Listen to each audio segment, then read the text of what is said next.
Hi, so this is part 5 of Ramayana series. तो आगे तुलसीदास जी कहते हैं, उसी समय नीच रावण ने जाकर मारीच को साथ लिया और वह मारीच तुरंत कपट मृग बन गया। मूर्ख रावण ने छल करके सीता जी को हर लिया। उसे श्री रामचंद्र जी के वास्तविक प्रभाव का कुछ भी पता न था। मृग को मारकर भाई लक्ष्मण सहित श्री राम आश्रम में आए और उसे खाली देखकर उनके नेत्रों में आंसू भर आए।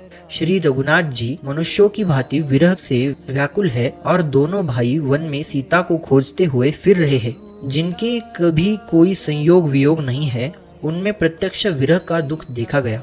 श्री रघुनाथ जी का चरित्र बड़ा ही विचित्र है। उनको पहुंचे हुए ज्ञानी जन ही जानते हैं। जो मंद बुद्धि है वे तो विशेष रूप से मोह के वश होकर हृदय में कुछ दूसरी ही बात समझ बैठते हैं। श्री शिवजी ने उसी अवसर पर श्री राम जी को देखा और उनके हृदय में बहुत भारी आनंद उत्पन्न हुआ।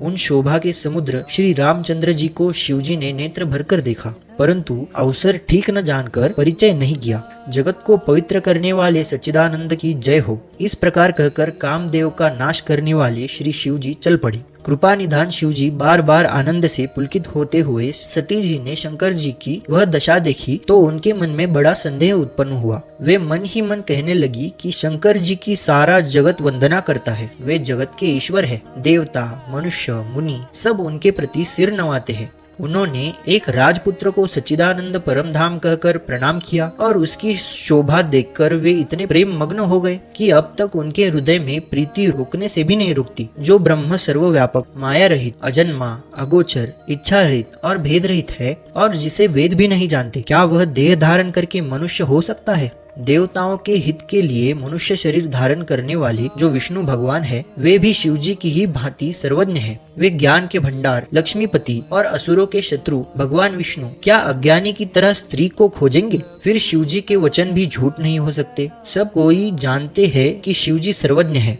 सती के मन में इस प्रकार का अपार संदेह उठ खड़ा हुआ। किसी तरह भी उनके हृदय में ज्ञान का प्रादुर्भाव नहीं होता था।